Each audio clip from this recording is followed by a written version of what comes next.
All right, what is going on, guys? Happy Thursday. Hopefully, you're having a great day.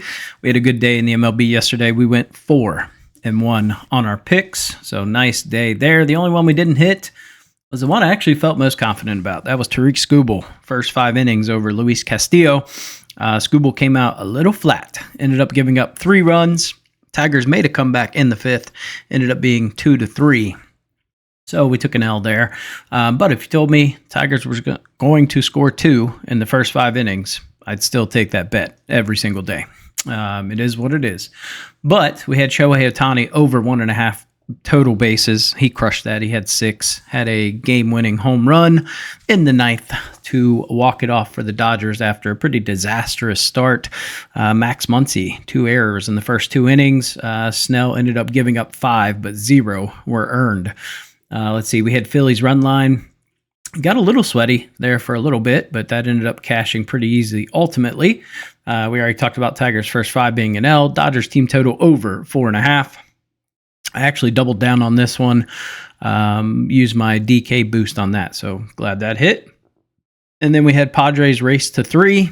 That cashed pretty easily. So nice day overall, up about 2.3 units. Got the units back. We lost the day before.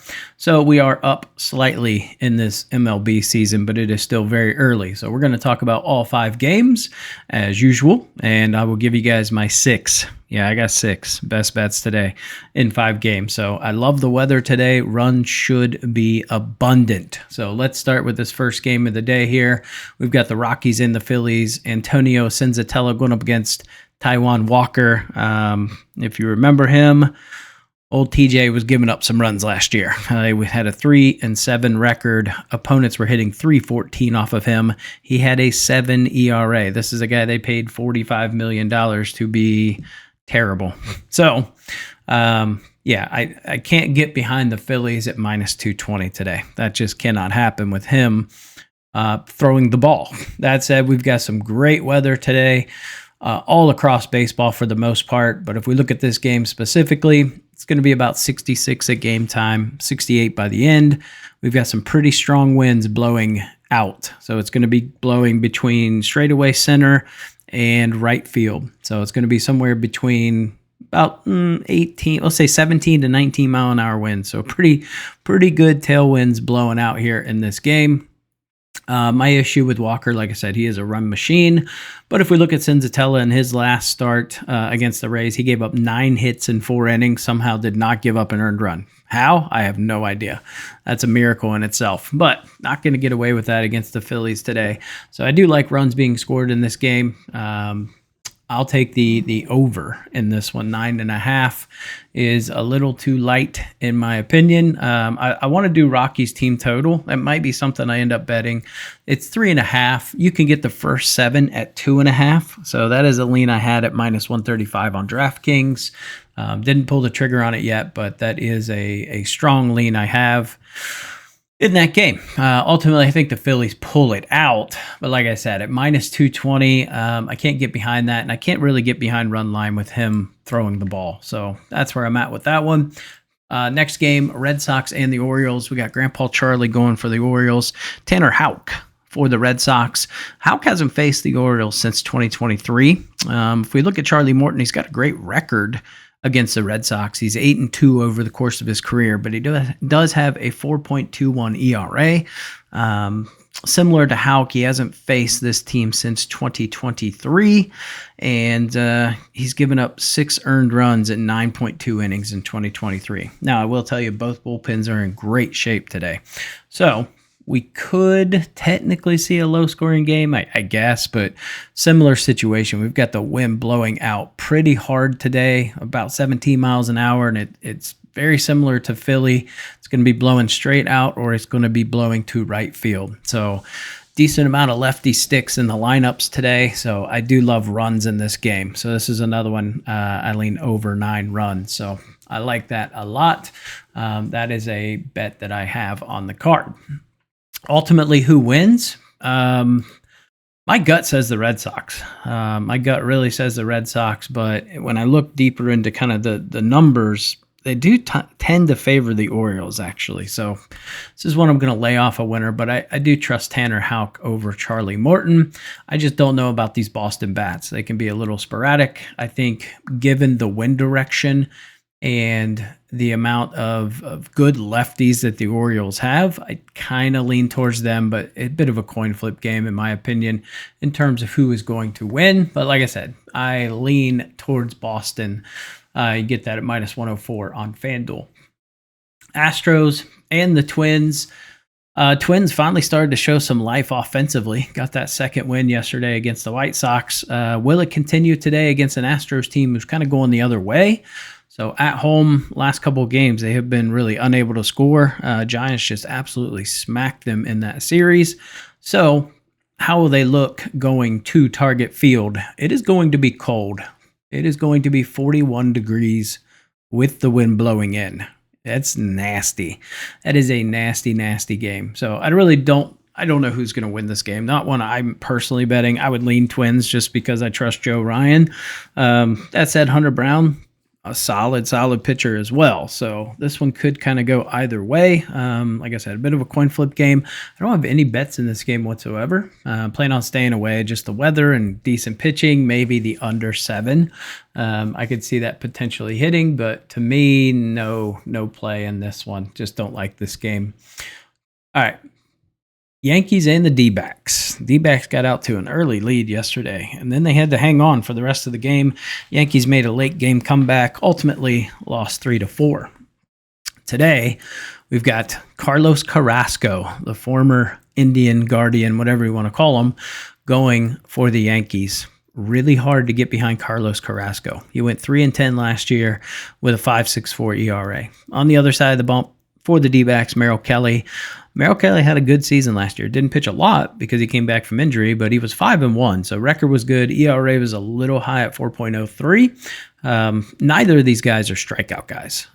Carrasco's got an under 20% K percentage. Merrill Kelly's right at 20%. Carrasco does tend to walk people a little bit more than Kelly.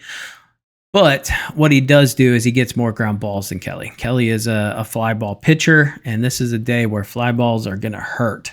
Same thing as every other game. We've got a very, very high wind. We've got between 13 and 16 blowing out kind of both ways. It's going to blow center field, left field, right field, but it's all blowing straight out. So I like runs in this game. This is another one. Give me the runs. I think it's a little juiced at 10. I didn't pull the trigger on it. I actually took the half-point juice and did over 9.5 at -127, I believe. So I like over 9.5. I do like the Yankees to make a comeback in this game. It's hard to trust Carrasco, but I think the Yankees just too much pop in those bats. So, and no, I don't think it's because of the torpedo bats. That's just stupid. Does it help a little? Maybe. Does it make a magnificent impact? Probably not. But give me the Yankees in this game. I'm going to trust Carrasco. That could be a deadly mistake, but I'm going to get behind him. Yankees bounce back after a loss. I like the narrative there. Last game on the card is going to be Reds and the Brewers. Reds could not muster a run yesterday, although that wind was whipping in. Unless you were hitting 130 miles an hour off the bat, you were not putting one out to right field or center field yesterday. It was crazy windy here. We had all kinds of tornadoes here last night. It was very scary. But today we've got Nick Lodolo for the Reds going up against Nestor Cortez. Cortez returned to Yankee Stadium. First start was not very memorable. He went 2 innings, 6 hits, 8 earned runs, 5 home runs, 5 walks. So how does he bounce back today? I think he bounces back just fine. Going up against this Reds team that has a very high propensity to K. We've seen him really struggle against lefties. I think Espinal is going to be in the lineup today, probably hitting in that 2-hole. I don't like Espinal. I just don't love this team when they face a decent lefty. So to me, it'd be Brewers. I like Lodolo to go under 5.5 Ks. He just didn't look sharp last game. He just didn't have it. You could tell his control wasn't quite there. He wasn't able to locate his breaking ball the way he needed to. His fastball really didn't have a ton of life to it. It was a very flat fastball. Again, struggled a little bit to locate it. He was just more of a pitch to contact guy, and I think that's how today's going to be. It's going to be pitching to contact, hopefully weak contact. Would love to see the Reds win, but I won't be betting on the Reds money line today, I'll tell you that. If anything, I would lean towards the Brewers here in this spot. So that is where I'm at with all the games today. And let's get you guys the betting card and get you guys on your way. Make sure you guys like, comment, and subscribe to the channel. All right, here we go. First play on the card today is going to be D-backs Yankees over 9.5. Like I said, wind's just going to be blowing out like crazy.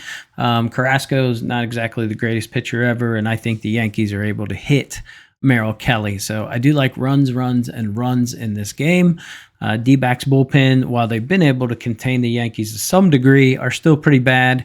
And the Yankees bullpen for that regard isn't exactly super stout anyway. So factor all those in. I like runs today. Didn't necessarily want to take one team or the other, but I do like the Yankees race to 4. I think they could come out hot early. Next play on the card is going to be Taijuan Walker under 4.5 Ks. He could come out and blow this line through the roof. I think he's one of those guys that maybe has the stuff to do it. And the Rockies do have a pretty high K rate. If we look at last season, strikeout rate was somewhere in the neighborhood of 29%. So technically one of the worst teams in terms of Ks. But I think they probably jump on him pretty early in this one. Red Sox and the Orioles, we're going with the over 9 runs. Like I said, we've got the weather blowing out. I think Houck's very hittable. Grandpa Charlie's very hittable. A lot of lefties that can park them in this spot. So give me the over in that one. Lodolo under Ks. We already talked about why. The Yankees race to 4. This is just a gut feeling that the Yankees are going to come out hot, pissed off, and ready to hit. You got the wind blowing out and a bunch of power hitters. So it just favors the Yankees more than it does the D-backs. And then last play on the card is going to be Kyle Schwarber. 2+ total bases. Again, you got the wind blowing out to center, right center. A guy that's just been absolutely tearing the cover off the ball. I like him to go yard today. So almost put a home run on here, but yeah, it's just a gamble that I haven't hit that this year. That stupid DK boost home run, no sweat thing. Have yet to cash that, which is very annoying. But yeah, I like him to get 2+ total bases here at -105 on DraftKings. Almost went with Bryce Harper, but we're getting -105 versus -115 for Harper. So I think Schwarber can get it done here. We just need a double, 2 singles, home run, triple, whatever. Combination of anything, but I love the spot here for him today. All right, so those are the plays for today. I appreciate you guys tuning in on this small slate Thursday. Make sure you guys like, comment, and subscribe. Join the Discord. It's absolutely free. Link is down below. Lots of extra plays there. And I'll catch you guys in the NBA video, which will be coming out later today.